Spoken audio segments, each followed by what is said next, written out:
umaga mga bata. Sa araw na ito ay may bago tayong aralin sa Filipino 5 Unang Markahan, Module 4, na may paksang pagsulat ng isang maikling tula, talatang nagsasalaysay at talambuhay. Ako'y tutula, mahabang mahaba. Ako'y uupo, tapos na po. Napangiti ka, no? Sige nga, saan mo unang narinig ang tulang ito? Ko, una ko itong narinig noong bata pa ako at ito ay binigkas ng aking ama. Maliban sa pagbigkas ng tula, gusto mo rin bang matutong sumulat nito? Ito na ang magandang pagkakataon. Sasamahan kitang lakbayin ang mundo ng tula. Magpatulong sa isa sa mga membro ng iyong pamilya. Bigkasin ng salitan ang tula. Pagkatapos ay sagutin ng may pangunawa ang mga kasunod na tanong. Huwag mong ismulin, ni Giselle G. Grande. Huwag mong ismulin, kakayahan namin. Bata mang ituwing, kami ay may silbi. May iba't ibang kakayahang angkin na kaya kayong pagbilibin. Sa pagtula, pagsayaw o pag-awit man, tiyak kaya namin sumikat din. Panahon man ng pandemya, kami ay nakakaunawa din. Bawal man kaming lumabas, sa bahay ay magpupursiging matuto rin. Subukin. Sagutin ang mga sumusunod na tanong batay sa inyong binasa. Isulat ang titik ng tamang sagot sa sagutang papel. Unang bilang, anong uri ng tula ang binigkas? A. Tradisyonal. B. Malayang taludturan. C. May sukat, walang tugma. At D. May tugma, walang sukat. I-pause ang video upang bigyan daan ng iyong pagsagot. Ikalawa, anong elemento ng tula ang nakapaloob dito? A. Sukat. B. Tugma. C. Kariktan. D. Talinghaga. Isulat mo ang iyong sagot sa iyong sagutang papel. Ikatlong bilang, ano ang tema ng tula? A. Pagkamaawain. B. Katangian. C. Talento. D. Pagkamaawain. I-pause ang video upang bigyan daan ng iyong pagsagot. Ika-apat, anong simbolismo ang makikita sa tulang huwag mong ismulin? A. Maliitin. B. Higaan. C. Magigiliw. D. Ugaling pangit. Isulat mo ang iyong sagot sa iyong sagutang papel. Ikalima, ang pahayag ba, huwag mong ismulin, ay halimbawa ng elementong lang? A. Tema. B. Tugma. C. Imahe. D. Persona. Isulat mo ang iyong sagot sa iyong sagutang papel. Tayo ay magwasto. Narito ang ating mga kasagutan. Sa unang bilang, ang isinagot mo ba ay may tugma, walang sukat. Sa ikalawang bilang, ito ba ang iyong isinagot? D. Tugma. Sa ikatlong bilang, ang isinagot mo ba ay D. Katangian. Sa ika-apat na bilang, ang isinagot mo ba ay A. Maliitin. Sa ikalimang bilang, ito ba ang iyong isinagot? D. Tugma.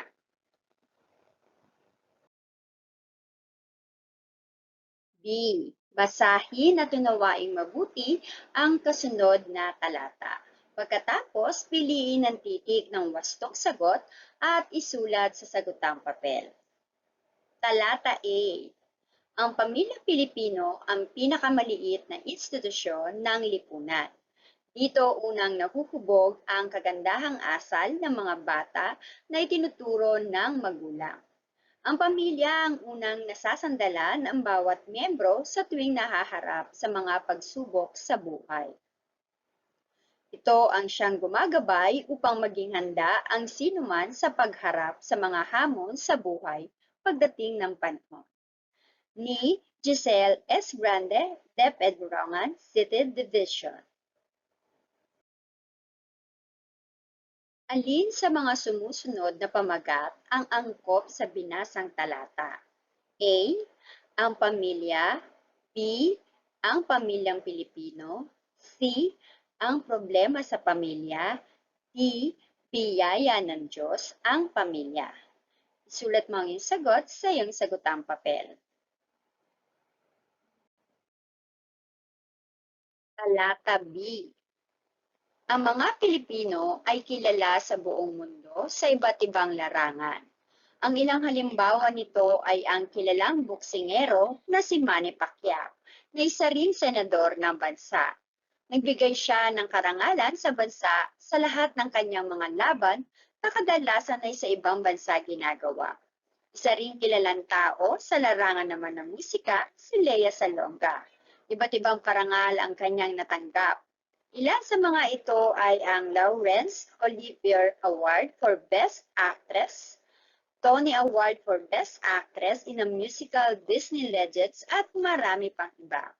Sila ay dalawa lamang sa maraming Pilipino na kilala sa buong mundo sa larangang kanilang pinili.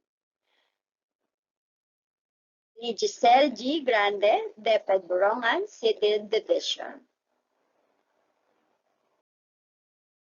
Ikalawang tanong, alin sa mga sumusunod na pamagat ang paksang diwa ng talata? A.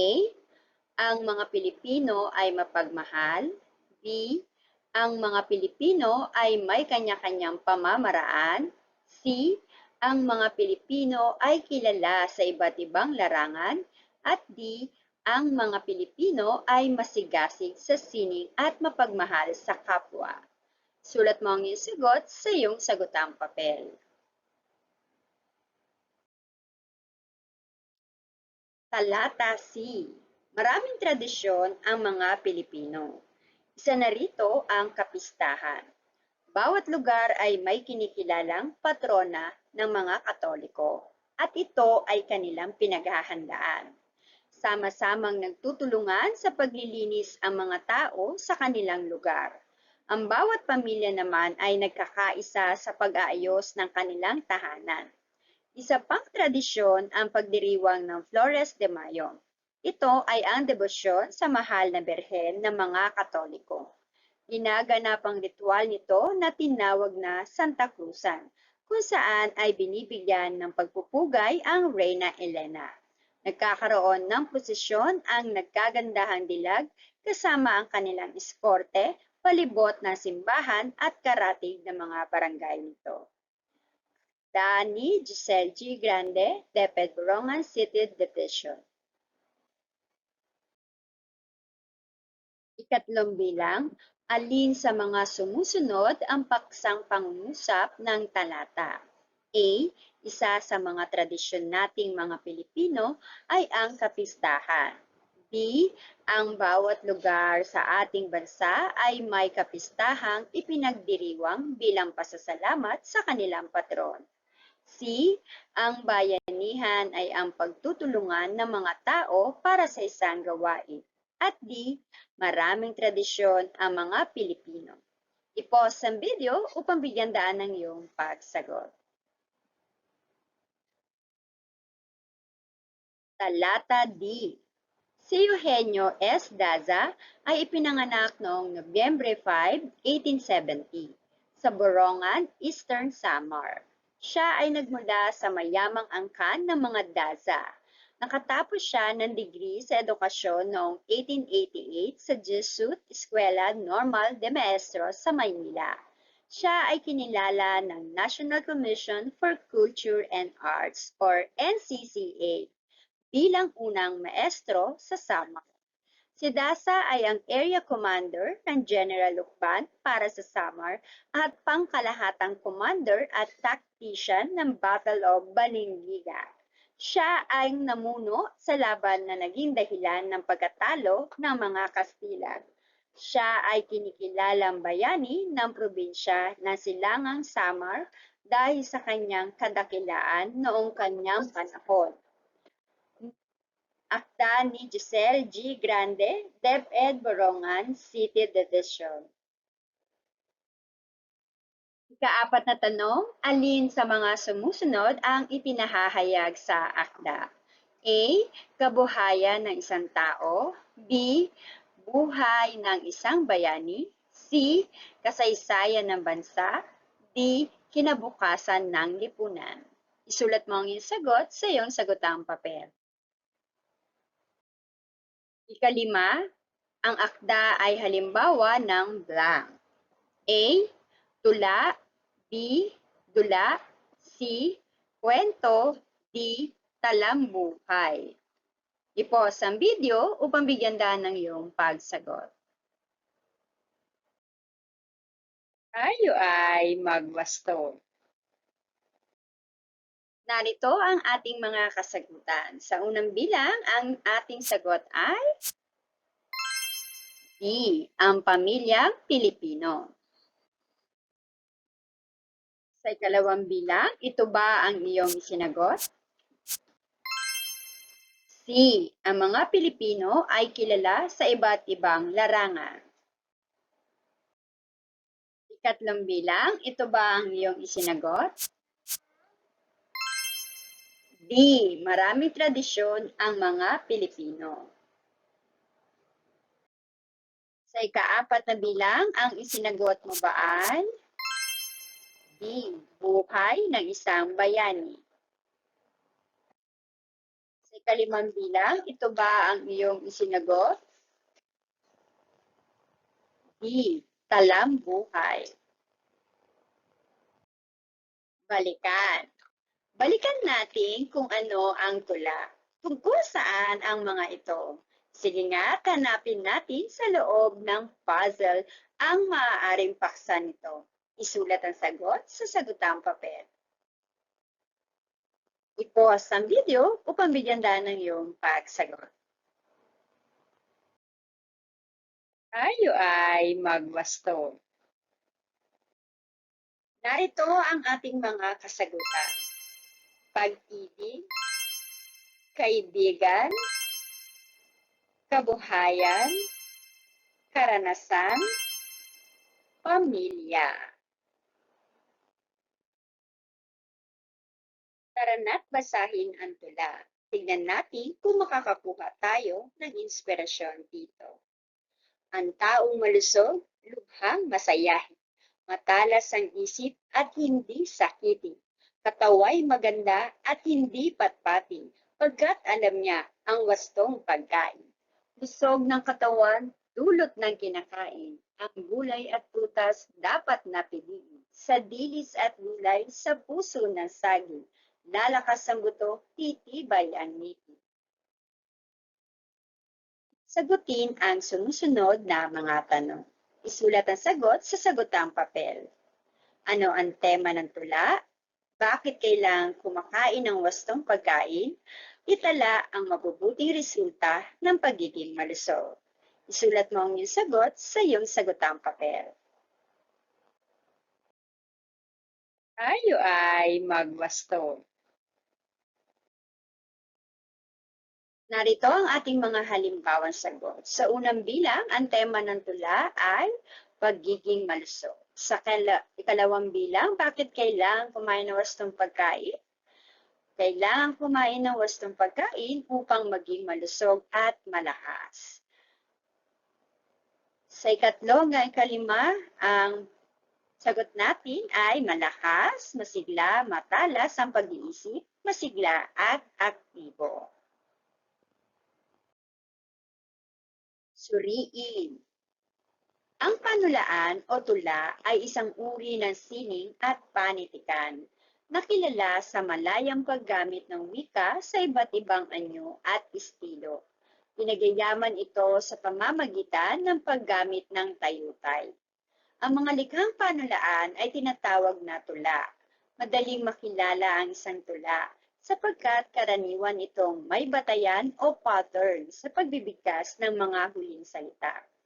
Ang tula ay nagpapahayag ng magagandang kaisipan at pananalita sa pamamagitan ng mga taludtod.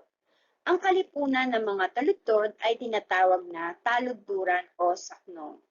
Ito ay nagpapahayag ng damdamin at kaisipan gamit ang maririkit na salita. Mga anyo ng tula. Ang mga anyo ng tula ay maaaring uriin sa apat na anyo. Malayang taludturan, tradisyonal, may sukat na walang tugma at walang sukat na may tugma.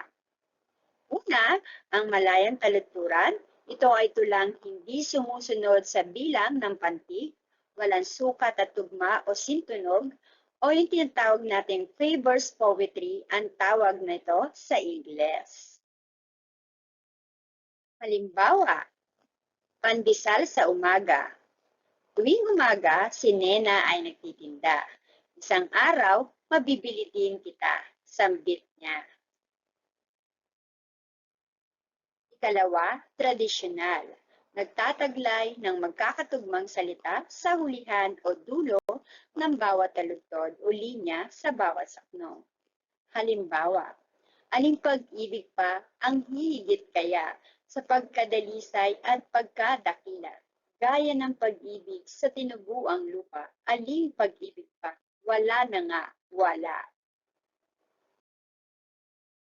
May mga tulang may sukat na walang tugma, kung pareho ang bilang ng pantig sa bawat taludtod.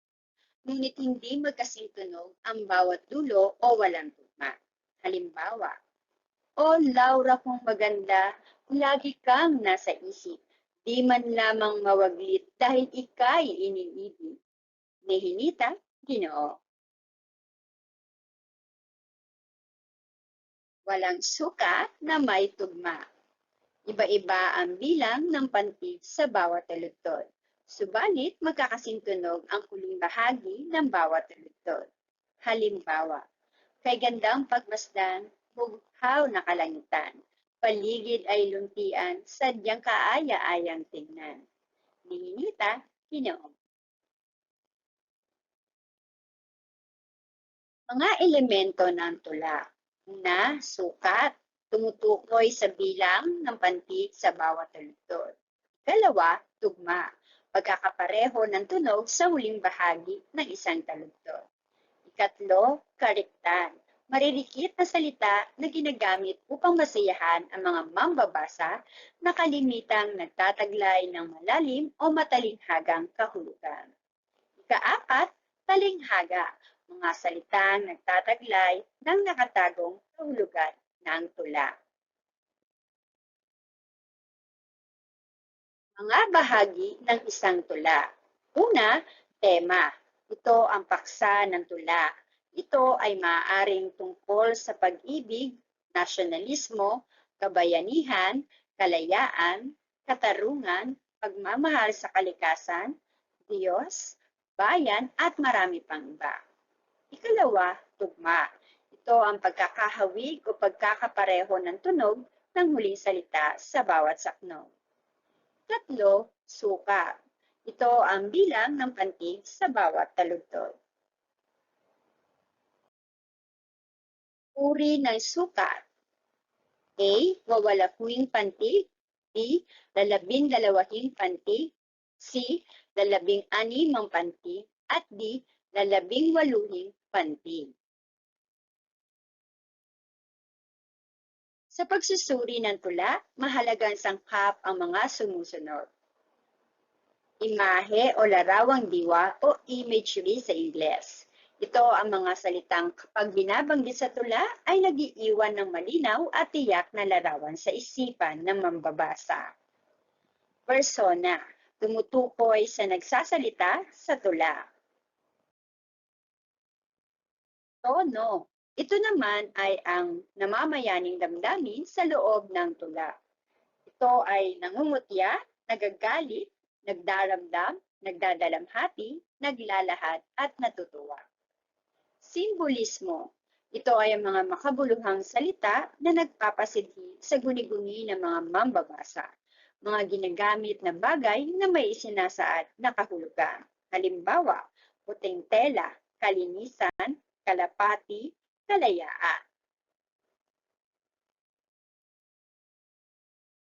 Ano naman ang ipinagkaiba ng tula sa talata?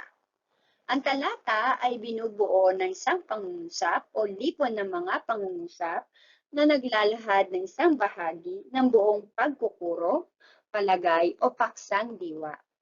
Ang talatang nagsasalaysay ay binubuo ng mga pangungusap na naglalayong magkwento ng karanasan, nabasa, nasaksihan, narinig o napanood. Ito rin ay talatang nagsasaad ng mga pangyayari o karanasan upang makapagbigay ng damdamin sa mambabasa. Mga katangian ng mabuting talata. Una, may kaisahan. Ang mga pangungusap ay umiikot lamang sa iisang diwa. Kailangang lahat ng pangungusap ay magkatulong-tulong na mapalitaw ang kaisipang nais palabasin.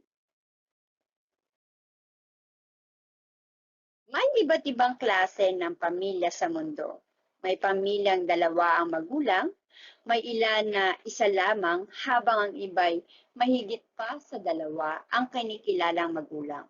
Samantalang may mga pamilyang may iisang anak lamang. Ang iba'y higit pa sa isa habang ang ilan na may hindi nabiyayaan ng anak. Narito ang mga tanong. Ano ang pangunahing diwa o paksang pangungusap ng talata? Maaring sagot, may iba't ibang klase ng pamilya sa mundo.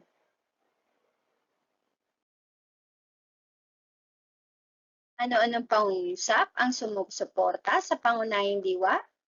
May pamilyang dalawang magulang, ang ilan ay isa lamang, habang ang iba ay mahigit pa sa dalawa ang kinikilalang magulang. May mga pamilyang may isang anak lamang, ang iba'y higit pa sa isa habang ang ilan na may hindi nabiyayaan ng anak. Mapapansing ang mga pangungusap sa talata ay naglalahad ng iba't ibang klase ng pamilya sa mundo. Sa makatuwid, ang mga pangungusap na ginamit ay may kaisahan. Ikalawa, may kaugnayan. Kailangang magkakaugnay ang mga pangungusap upang magpatuloy ang daloy ng diwa mula sa simula hanggang sa katapusan ng pahayag. Balikan mo ang halimbawang talata. Magkakaugnay ba ang mga pangungusap? Tama, magkakaugnay ang mga pangungusap dahil ang mga ito ay sumusuporta sa pahayag ng pagkakaiba-iba ng pamilya sa mundo. Ikatlo, tama lang ang haba. Ang mahusay na talata ay tama lang ang haba. Iwasan ng maikli at paudlot-udlot na talata. Ganyan din ang sobrang haba para maging kawili-wili sa mambabasa. Ikaapat, may wastong mekanismo. Ang mahusay na talata ay may wastong mekanismo sa pagsulat. Binibigyang pansin nito ang palugit, panipis sa dialogo, wastong baybay, paggamit ng malaki at maliit na titik, gitling at iba pa. Dapat may pasok o indention sa panimula ng talata. Ito ay dapat 1 pulgada or 1 inch mula sa palugit. Kung sulat kamay o 5 espasyo, kung pakinelyado. Kung may dialogo, dapat nakabukod o hiwalay sa talata upang makita ang palitan ng salitaan. Ihiwalay sa punong talata ang pagsulat ng tuwirang sipi. Mga bahagi ng talata. Una, panimulang pangungusap o introduksyon. Ang isang mabuting panimulang pangungusap ay nagtataglay ng mga sumusunod na katangian. A. Sinisimula ng talata. B. B. Tumatawag ng pansin sa bumabasa. C. Nagpapahiwatig ng nilalaman ng talata. At D. Humihikayat sa bumabasa para magtanong tungkol sa paksa. Ikalawa, gitnang pangungusap o katawan. Ito ang mga pangungusap na magkakaugnay na sumusunod sa panimulang pangungusap. Ikatlo, pangwakas na pangungusap o konklusyon. Ang pangungusap na ito ang nagbibigay ng huling detalye, buod ng talata o maaaring nagbibigay ng opinyon sa paksa ng talata. Ang talata ay maaaring buuin na isang pangungusap lamang. Ang talata sa ibaba ay halimbawa ng talatang nagsasalaysay. Ang aming bakasyon. Tuwing buwan ng Disyembre ay nagbabakasyon ang aming pamilya sa ibang lugar. Itong nakaraang Disyembre, napagpasyahan ng aming mga magulang na magtungo sa Cebu at Bohol. Una naming pinuntahan ang Cebu. Dala ang aming sariling sasakyan. Nilibot namin ang magandang tanawin doon. Pinuntahan namin ang Magellan's Cross, Talsit Temple, Temple of Leia, Sirao Garden, Little Amsterdam, Simala Church, Cebu Safari, at marami pang iba. Sa mga lugar na ito ay hindi namin malilimutan ang Cebu Safari dahil sa dami ng mga hayop at mga magagandang bulaklak na aming nakita. Sunod namin pinuntahan ang Bohol. Pinasyalan namin ang iba't ibang zoo doon. Nag-enjoy kaming lahat sa pagkuha ng larawan ng mga tarsier. Umakyat din kami sa Chocolate Hills at sumakay kami sa floating cottage sa Lubok. Napakasaya ng aming bakasyon doon at marami kaming natutuhan sa aming biyahe. Ni Giselle G. Grande, Deped Borongan City Division. Ang talambuhay ay salaysay ng mga pangyayari sa buhay ng isang tao, mula sa kanyang kapanganakan hanggang sa kasalukuyan o hanggang sa kanyang kamatayan. Inilalahad sa talambuhay kung paano napagtatagumpayan ng tao ang mga hamon na kanyang pinagdaanan. Sa pagsulat ng talambuhay, maaaring ilagay ang sumusunod na mga detalye: pangalan, kapanganakan, kailan at saan siya pinanganak, pamilya, mga magulang, kapatid, asawa, anak at iba pa, edukasyon, saan siya nag-aral at ano ang kursong natapos niya, trabaho, saan siya nagtatrabaho, mga hamon at tagumpay sa buhay. Kung paano niya ito hinarap. Pagyamanin. Tiyak kung lalo mo nang naunawaan kung papaanong bumuo ng epektibong talata, tula at talambuhay. Gawain 1, sumulat ng isa o dalawang saknong na tula tungkol sa paksang nais mo. Pumili lamang ng isa sa mga uri ng tula. Isulat ang sagot sa sagutang papel.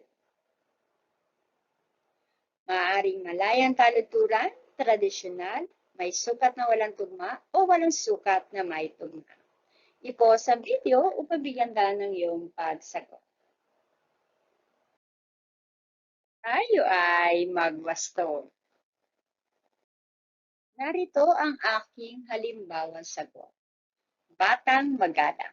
Ang batang magalang ay kinalulugdan. Ang po at opo ay di kinalilimutan. Pagmamano sa matatanda ay kinaugalian. Nagpapaalam kapag aalis ng tahanan. Makikiraan ng sambit kapag nais na dumaan. Maging magalang sa tuwina sa kaninuman. Masayang sumusunod at hindi nagdadagong. Bilang ganti sa sakripisyo ng aking mga magulang. Akda ni Ma'am Laricel. Gawain 2. Sumulat ng isa o dalawang talatang nagsasalaysay tungkol sa paksang nais mo. Isulat ang sagot sa sagutang papel. I-pause ang video upang bigyan daan ng iyong pagsagot. Tayo ay magwasto. Narito ang aking halimbawang sagot. Ang aking nanay. Nais kong ipakilala ang isa sa pinakamahalaga sa aking buhay. Siya ang nagbigay sa akin ng pangalan kung kaya't ako ay nabubuhay. Tiniis ang lahat ng hirap upang ako ay magtamo ng magandang kinabukasan. Hindi nagdalawang isip na ako ay araguin at suportahan. Noon hanggang sa ngayon, nandiyan siya na umaalalay. Salamat sa aking nanay sa lahat ng sakripisyo. Ikaw ay mahal ko at tunay na hinahangaan ko. Gawain 3. Isulat ang iyong talambuhay. Isulat ang sagot sa sagotang papel. I-pause ang video upang bigyan daan ang iyong pagsagot. Tayo ay magwasto. Narito ang aking halimbawang sagot. Isang malusog na bata ang isinilang sa Pangasinan noong Hulyo 12, 1979. Morena at bilugan ang mata. Panganay siya sa 7 magkakapatid. Pagkalipas ng isang linggo, sila ng kanyang pamilya ay umuwi ng Pasay upang doon manirahan. Nag-aral siya ng elementarya sa mababang paaralan ng Villamor Airways at nagtapos ng sekundarya sa Pasay City South High School. Nagtapos siya ng Bachelor of Elementary Education taong 2000 sa Pamantasang Normal ng Pilipinas. 17 taon siya nanilbihan bilang guro sa Centex Manila. Nakilala siya dito bilang isang mahusay na guro. Ngunit ngayon ay ipinagpapatuloy ang sinumpaang tungkulin sa paaralang Malagasang 2 ng Imos, Cavite. Siya ay ang inyong lingkod na si Ma'am Laricel. Isa-isip. Punan ng wastong impormasyon ang sumusunod na talahanayan. Mga araling aking natutunan, ano-ano ang mga natutuhan ko sa mga sumusunod, tula, talata, talambuhay, at kung gaano ito kahalaga. I-pause ang video upang bigyan daan ng iyong pagsagot. Tayo ay magwasto. Narito ang aking halimbawang sagot. Ito ay naghahatid ng magagandang kaisipan at pananalita. Sa talata, ang talata ay naglalahad ng isang bahagi ng buong pagkukuro. Sa talambuhay, inilalahad sa talambuhay kung paano napagtatagumpayan ng tao ang mga hamon na kanyang pinagdadaanan. Isa-isip. Punan ang patlang ng nawawalang salita upang mabuo ang diwa ng mga pahayag. Sulat ang sagot sa sagutang papel. Una, ang blank ay akdang naglalarawan ng madamdaming pahayag at binibigkas ng masining o puno ng damdamin. Hindi ito katulad ng ibang akdang tuloy-tuloy na isinusulat o binabasa. Ito ay maaaring may sukat o malayang taludturan. Ikalawa, ang blank ay binubuo ng isang pangungusap o lipon ng mga pangungusap na naglalahad ng isang bahagi ng buong pagkukuro, palagay o paksang diwa. Sulat mo ang iyong sagot sa iyong sagutang papel. Tatlo, ang blank ay binubuo ng mga pangungusap na naglalayong magkwento ng karanasang nabasa, nasaksihan, narinig o napanood. Ikaapat, ang blank ay isang anyo ng panitikang nagsasaad ng kasaysayan, impormasyon, mga tala at pangyayaring hango sa tunay na buhay ng isang tao. Tayo ay magwasto. Narito ang ating mga kasagutan. Sa unang bilang, ang tula. Ikalawa, talata. Ikatlo, talatang nagsasalaysay. At ikaapat, talambuhay. Sa gawa, Basahin at unawaing mabuti ang nakalahad na talambuhay at pagkatapos punan ng wastong impormasyon ang kahon sa susunod na pahina. Sulat ang sagot sa sagutang papel. Boy Abunda, ang talambuhay. Melinda C. Amoyo. Dumaan sa iba't ibang pagsubok sa buhay si Boy Abunda bago naging isang sikat na host, publicist, celebrity endorser at talent manager. Ang tunay niyang pangalan ay Eugenio Romerica Abunda Jr. Siya ay ipinanganak noong October 29, 1955 sa lungsod ng Borongan, Silangan, Samar. Bunso siya sa dalawang anak ni na Eugenio Abunda Sr. na isang konduktor ng bus at ni Licerna Abunda na isa namang guro. Bagamat di mayaman ay lumaking masayahin si Boy dahil sa pagmamahal na ipinadama ng kanyang mga magulang, lalong-lalo na ng kanyang ina na si Manang Fe. Sa murang edad ay alam na niya ang kanyang katayuang pangkasarian na sinuportahan naman ng kanyang pamilya hanggang ngayon. Ipinasok siya sa seminaryo upang doon mag-aral ng high school. Lumuwas siya sa Maynila nang tumuntong siya sa kolehiyo. Nag-aral siya sa Ateneo de Manila University ng kursong Business Management. Sa di inaasahang pagkakataon ay pumanaw ang kanyang ama, kaya kinailangan niyang tumigil sa pag-aaral. 21 taon pa lamang siya nang mamatay ang kanyang ama.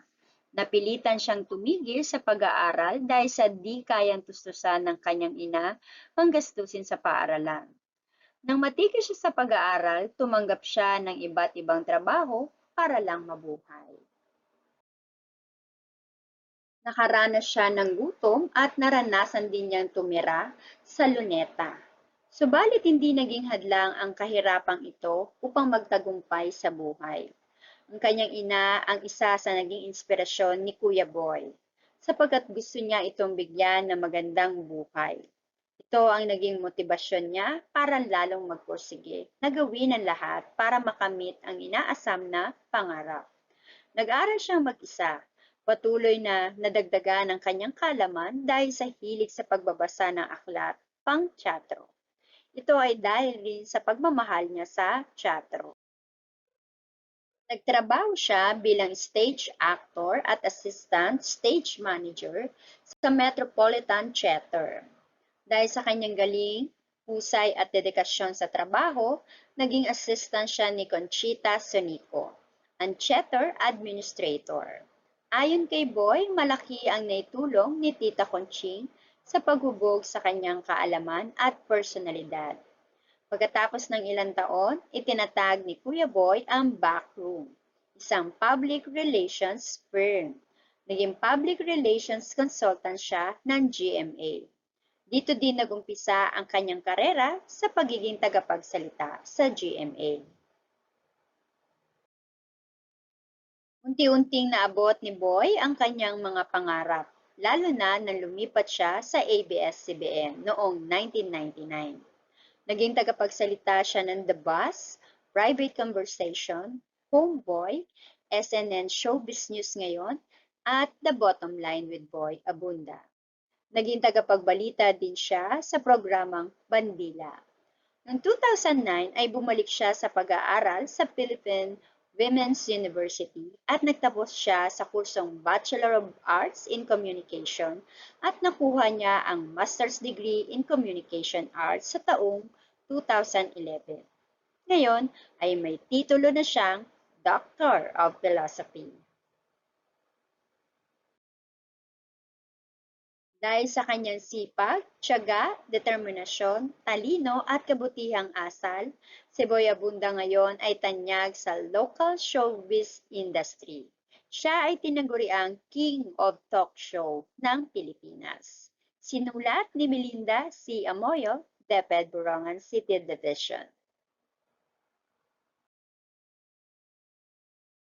Nais kong sagutan mo ang chart na ito. Sulat ang tao ayon sa ating binasang talambuhay, petsa at araw ng kapanganakan, pangyayari sa kanyang kabataan, edukasyon, pangyayari sa kanyang paglaki at naiambag sa Pilipinas. I-pause ang video upang bigyan daan ng iyong pagsagot. Tayo ay magwasto. Narito ang aking halimbawang sagot. Tao, Eugenio Boy Abunda, Jr. Petsa at araw ng kapanganakan, Oktubre 29, 1955. Pangyayari sa kanyang kabataan, nag-aral sa seminary at lumuwas ng Maynila upang ipagpatuloy ang kanyang pag-aaral. Edukasyon, nagtapos ng kanyang sekundarya sa Seminario de Jesus Nazareno at kolehiyo naman sa Ateneo de Manila University ng kursong Business Management. Ngunit hindi niya ito natapos, Philippine Women's University sa kursong Bachelor of Arts in Communication, Master's degree naman sa Communication Arts. Pangyayari sa kanyang paglaki, nag-self-study sa pamamagitan ng pagbabasa ng mga aklat, pumasok sa iba't ibang trabaho hanggang makapagtatag siya ng sariling public relations firm hanggang sa maabot niya ang kanyang tinatamasang tagumpay ngayon. Naiambag sa Pilipinas, kilala bilang napakagaling na host at binansagang King of Talk Show. Tayahin. A. Sumulat ng isang tula na binubuo ng 4 na taludtod kung saan ang bawat taludtod ay may 12 pantig. Gawing gabay ang pamantayan sa ibaba. Gawin ito sa sagutang papel. B. Sumulat ng isang talatang nagsasalaysay tungkol sa iyong masayang karanasan. Gawing gabay ang rubric sa susunod na pahina. Narito ang mga rubric sa pagsulat. C. Pumili ng isang tao na iyong hinahangaan dahil sa kanyang katatagan sa pagharap sa problema sa buhay. Sumulat ng talambuhay na may 7 hanggang 10 pangusap na naglalaman ng sumusunod na detalye tungkol sa kanya. Gawin ito sa sagutang papel. Pangalan, kapanganakan, pamilya, pag-aaral, trabaho, at mahalagang pangyayari sa buhay. I-pause ang video upang bigyan daan ng iyong pagsagot. Narito ang rubric sa pagsulat ng talambuhay. Karagdagang gawain, halo letra. Ayusin ang mga sumusunod na letra sa hanay A upang mabuo sa hanay B. Isulat ang sagot sa sagutang papel. I-pause ang video upang bigyan daan ng iyong pagsagot. Tayo ay magwasto. Narito ang ating mga kasagutan. Unang bilang, talambuhan. Ikalawa, tula. Ikatlo, talata. At ikaapat, talatang nagsasalaysay. At dyan nagtatapos ang ating aralin sa araw na ito. Sana'y marami kang natutunan. Please click on like, share, and subscribe button. Also the notification bell so you won't miss any of my videos. Thank you!